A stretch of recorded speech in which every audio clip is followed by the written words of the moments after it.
Welcome to the world's greatest wrestling podcast with your world's greatest wrestling podcast host. Being co-hosted by these two jabronis of Donnie and Bodacious. And today we're going to start off. This is going to be our AEW exclusive episode. And tonight was the Dynamite, the first preempted Dynamite going against NXT TakeOver. And what did y'all think of the show overall so far, from what y'all seen? I personally thought it was a pretty good, well-rounded episode of Dynamite with a crazy with a crazy finish for sure. For free TV, I thought it was a great episode. Mm-hmm. Yeah, it was definitely like a throwback to Clash of the Champions. I enjoyed it thoroughly. It was a great episode. And the name kind of rolls off your tongue. Saturday Night Dynamite. Sure. Yeah, it really does. I was getting kind of worried about the end of that time. I was like, please don't go to overtime. Please don't go to overtime. Yeah, conveniently, right. I'm pretty sure no one. Yeah, conveniently, my DVR adds a 30-minute extension because the basketball game was exactly 30 minutes into Dynamite, so I recorded the perfect amount of 2 hours. Well, see, what sucks is I checked my DVR while I was watching the last match. I was thinking about rewatching the show again, but then the show wasn't recording anymore. Like, oh, that sucks. Definitely. But let's get to the episode. The first match of the night was FTR versus Private Party. What do y'all think of the match? It was a good match. I feel like Private Party is gonna get their due one day, but right now it seems like first of all, Tully out there. Tully being out there, I think that a sign that you're finally gonna get the in AEW. Yes, but I feel like there's a swerve in how they're presenting it right now. But I'll get into that later for the because the segment was later. They put on a great match. I thought the addition of Tully Blanchard to FTR is definitely a plus in the FTR book. I don't know that they need a manager, but it's still. I mean, if it works, it works. And one reason I thought it was a great opener today, they're going to pay-per-view, is Tully being out there. No matter what, you're going to stay glued to the channel and see why is he out there, how is he going to interfere in the match, what's going to happen after the match, is Shawn Spears going to come out, are we going to get the 4? Yeah, I think he makes more sense with FTR than he ever did with Shawn Spears. But with that said, I like Shawn Spears, so it's all good. I mean, they haven't done a lot of Shawn Spears yet. That's why I'm thinking Shawn Spears is definitely part of that group. Yeah, I hope he's been, getting ready because, I feel it on the horizon. I mean, he got the glove. The horizon? Is that? And okay. And the next matchup was Jurassic Express and Natural Nightmares versus Lucha Brothers and Butcher and Blade. I like the way that they do things in AEW when it comes to now I know that there's something going on and there's going to be a future match that I care about because Butcher and the dissension within the heel tag team there. Yeah. The best part about the match with Eddie Kingston coming out, bringing the heels together. Mm-hmm. Yeah. My biggest question is, what was up with that little wink and smile when they're all hugging? Yeah, I like that. I really did like that end where Eddie Kingston came. The only thing that it seems like AEW is it's getting to really reminiscent of all the NWO factions because everyone's part of a faction right now. Like if that Eddie Kingston little group becomes the next faction. It's everyone. Well, that's kind of how New Japan is with a lot of different factions all over the place. Like we're so used to an Americanized version where you only have one or two big factions and that's it. And yes, that is pretty cool. I agree. Yeah. And I'll counter what Adam said, or Adani said to. It's really okay. You can. We want to say Adani, but if you say Adam, it's gonna be okay. Oh man, I counter what Adani said by saying that it's not one faction that's growing to epic proportions and destroying all other factions, LWO, et cetera, et cetera. There are a bunch of factions, but that's kind of reminiscent of WWE doing, the biker gang and the Los Boricuas and all of those different smaller factions within their thing back in the day, and New Japan picked that up, like Menos was saying. So I feel like that's the route that they're going. And if you think about how few factions we had up until like the Shield came out that were actually like really good, I think it's kind of refreshing that we're getting factions now. But after watching the later segment, I guess we'll jump. Do you think this is actually going to be a faction, or do you think this is an actual invasion? Because Eddie Kingston was signed to NWA. And then, yes, we just heard a couple weeks ago that they signed it with AEW. But then in the same episode, you had Thunder Rosa make an appearance with the NWA title. Mm-hmm. Do you think it's an NWA invasion kind of cause separation, and you might get a NWA versus AEW type thing going on? I mean, if that's the case, then you're missing the big cog, right? Who was originally supposed to be on that first AEW pay-per-view, if I remember right. What are you talking about? What's his name? He's married to Mickey James. That's Adonis. Adonis, yeah. Isn't he the NWA champion? Yes. Oh, he actually he commented after Thunder Rosa made an appearance on AEW. And he's also been teasing a rematch against Cody. So it sounds like it might happen. It sounds like NWA made a deal with the AEW. Yeah, it sounds good. That's what had me wondering about, is it a faction or is it the beginning of an invasion? Well, I don't know about the Eddie Kingston. I mean, obviously the Eddie Kingston situation may be a little bit different in that they announced that he's signed, as opposed to this Thunder Rosa, who they're not necessarily signed, and along with some of the other, some of the other indie wrestlers that have come over. They announce when they sign a contract, and so it could be a little bit of both, but there's got to be more before I start thinking invasion. I was just throwing it out there. I just thought about that once Thunder Rosa made her little promo. Oh wait! All right. And the next up was Chris Jericho's challenge to Orange Cassidy. Pretty much, and he challenged him to a first ever Mimosa Mayhem match and All Out. What are y'all thoughts on that? It's so ridiculously Jericho. Am I right? I believe we had this conversation a week or two ago that we knew there was going to be a gimmick in this match. We knew it. We knew there was gimmick, but I don't think anybody in the wildest crevices of their mind thought that they would pull a Mimosa Mayhem match. What I hate is they're sold out of a little bit of the bubbly, and they need to get that crap in stock. And that's great advertisement for it with the Mimosa match. And I want to make a mimosa to watch a Mimosa match with a little bit of the bubbly and orange juice. That would be funny. I don't know. I have a feeling I know what the end of the match is going to be. I think. What's that? Ladder.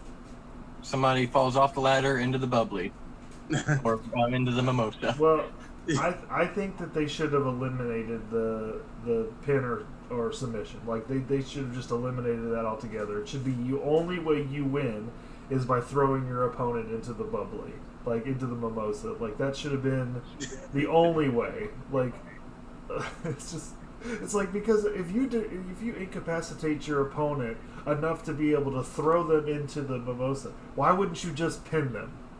It's like, so that's how I feel about that. It should just, I mean, when I watch the match, I'm gonna ignore the pin or submission. I'm gonna say that they just can't do that. It's my prediction is the mimosa itself is not going to determine the match, but you are going to get one half of Pride and Proud in the mimosa. Screaming, I can't swim. I just want to see Jericho go in it, and then the next episode of Dynamite, I want to see him like orange, like Donald Trump orange. You know what I mean? Like ridiculously orange. All right, next match. The Elite versus the Dark Order. What are your thoughts? How many times in the last, like, month and a half have we seen the Elite versus the Dark Order? Every match has been entertaining before, though. Yeah. I mean, I can't hate on that. The quality of the match is always good, but, if they're building towards something, let's it's something with Kenny. Let's see it. It's something about building him for that slow burn or that slow rise back into the cleaner or whatever he's gonna end up being. Yeah, that's what I was getting up to say. I mean, he's been the most entertaining thing about the Elite lately. Now, my question is the segment with FTR and Adam Page. Was that Adam Page, right? Yeah. Mm-hmm. Now, where does that dynamic? That's why I was thinking. Everyone's expecting. I'm thinking Adam Page might be the fourth member of that new Four Horsemen, rather than Cody. And that's what I wanted to talk about earlier. Was I feel like that's the swerve. I feel like Adam Hangman Page is going to end up being the Dusty Rhodes of the dynamic, and that Cody's going to be the Flair, where Cody's with the Horsemen. And Adam Page is being built up as this everyman. He's drinking. He's a hardworking guy. He's being built up as the Dusty. So that's just how I'm looking at it. I mean, have we had any interaction between Cody and FTR? I don't know. I don't think together. Nothing that I've seen that I recall. Cody's been, I don't think. Aside from Arn that, Anderson's the only tie that I can come up with. Arn and Tully are like this, so. Aside from Matt Cardona, I have not seen Cody do anything with anybody else. He's been doing his TNT virtually unbeatable stuff. Since So you didn't watch last year's All Out the other night? No. Oh man, I believe they had Cody and MJF working together. Yeah, I have a pretty busy schedule right now. So with all the recording and stuff. So I'm trying to, where I'm not the power to meet you. where I fit in. You gotta work hard to your dog. What? Oh jeez. You gotta work hard to stay the top dog now that we're tied. Yeah. Well, I mean, all right, next up. All right. Fire when ready. Next up, so you don't continue to bury yourself. Darby Allin versus Will Hobbs. Did you say Barry Allen? Darby Allin versus Will Hobbs. Barry Allen, yeah. You're representing the wrong universe, my friend. This is about AEW, the Marvel of the wrestling world. We're talking about AEW. They called it AJ Styles shirt. Anyway, Will Hobbs versus Darby Allin. And the main thing about that match was the Ricky Starks coming out as Darby Allin at the end. That was definitely the more. I was definitely interested at the end more than I was at the beginning. Do you think they're going to give Darby Allin a teammate or a factor or something to go up against Team Taz? I mean, they got to do something, right? But who would you put up who would you team up with Darby to take on Brian Cage and Ricky Starks? Who else is skyrocketing and at that same level as Darby Allin?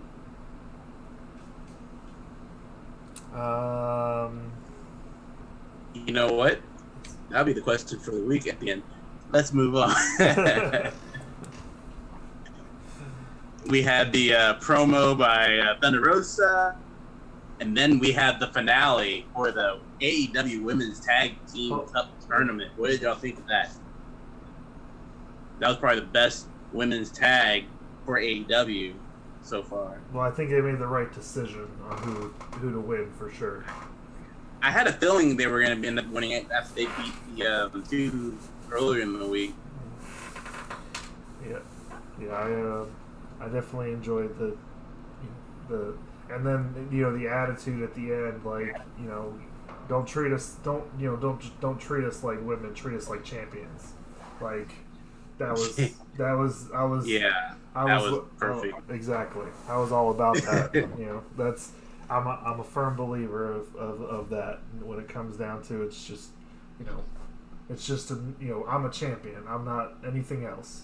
Don't look at me as anything else. I'm a champion. So I was for that. Sure. Another highlight before we get to the main event was they advertised for next week. Matt Hardy finally gets his hand on Sammy Guevara in a tables match. Mm-hmm. Yep. Yeah, I don't think they should put that on free TV. They should save that for it All Out. Agreed, but I'm all for it. But really, I think they had All Out already booked up whenever that accident happened. Mm-hmm. And then that turned into the blood feud by accident. Yeah. And now it's like one of the biggest and best feuds. There's also a number one contenders gauntlet match. Excuse me. For the tag team titles, right? Mm-hmm. Like Thursday's episode is going to be a packed show. Mm-hmm. All right, now for the main event. Did you not want to talk about MJF's and John Moxley's promos? I didn't remember when it popped up on the show. But yeah, I was just curious because I thought John Moxley's promo was pretty awesome, pretty fire when it comes to. I think we get them in the ring this upcoming Thursday, a face-to-face match. Contract confrontation. Signing. Yeah, contract signing, I believe. Yeah. Yeah. So normally I have All Out pre-order like weeks in advance, but I gotta wait till payday to pre-order it. But so watching that one. I'm splitting the cost, having a party. Socially distancing people. Yeah. Just make sure to wear your mask. And the main event for the TNT title, Cody Rhodes versus Brody Lee. What did y'all think? I don't know that I'm ever a fan of matches that that remind me of the Brock Lesnar John Cena SummerSlam match, but I think this definitely did exactly what they wanted it to do. Mm-hmm. It caught me by surprise. Yeah. I heard there was rumor, like there were spoilers out there, and I heard there was a title change. But I figured the title change was I don't remember if they said title change or a new champion. And the new champion I figured was the women's tag team. I didn't think in a million years Brody Lee was gonna do it, and let alone do it in such a short amount of time that he did it in. Like seriously, it's such a dominant manner too. Yeah. Yeah. Yeah. It was essentially a squash match, and I was like, wow. Cody's been built up super strong, and I thought, somebody up and coming was gonna be thrown in, but at the same time, Dark Order's the powerhouse. But also right the storyline leading into it each week was because he was putting a match on each week, it was straining him, and he was getting weaker and weaker. And he wasn't doing as well. He didn't do well that last match, whoever he went against. That was Scorpio Sky. Each match, he gets closer and closer to losing. And supposedly, I guess the storyline is that last match took so much out of him, he wasn't even ready for this one, and then bam. for someone who's only lost one match in 2020, yeah, I mean, yeah. I like the title change. I like the way it went. It's just, and I always get that PTSD of Brock Lesnar dominating John Cena and starting that Brock Lesnar beat super Brock Lesnar, and so hopefully they balance out Brody Lee from here but yeah, Cody definitely. I agree. The strain that he was putting on the body, the story he was telling every week, we definitely saw something like this coming, and I agree with the decision. Mm-hmm. I like Brody.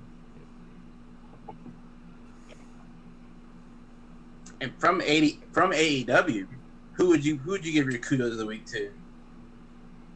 Let's start with Adani. I mean, to be honest, when it comes to the kudos of the week for AEW, I mean, I'm gonna I'm just to be honest, my favorite part of AEW right now has been MJF. Like his promo, his little like presidential campaign and promos that he's been doing have just been really good, and even this week with him in the neck brace and saying he could his career could be over because of Jon Moxley, and that was just fun to watch, and so I'm gonna give my kudos to MJF for just for this being a first official AEW podcast. Just MJF for the past several weeks. What about you, Bodacious? I have nothing to disagree with there. He's also my guy, but I just want to highlight one other section of the promo that I don't think you touched on, Adani, and that would be, I believe that Moxley's finishing move will break my neck if he ever touches me with it now, and that would be MJF's fault, because otherwise it's just a double arm DDT. You know what I mean? Like, he really made it seem like you're gonna die if you get your hands on you. My kudos of the week is gonna be a shocker. It's going to Thunder Rosa, because in just her 1 minute promo, she just took their women's championship from here to it's important now. You're gonna get her versus Shida for the AEW Women's Championship at All Out. Did you see the picture the other day where Cody and Shida, yeah, Shida with the belts? I was like, man, the women's belt looks pretty sorry compared to your belt, dude. Like, y'all need to do better. I agree with that. They need to work on that women's championship for sure. Like, they need to make it more prominent, and because I mean, you look at WWE's women's championship, and that thing is the same size as the men's. Like, it's I got a gripe with that. I don't like all the belts looking the same.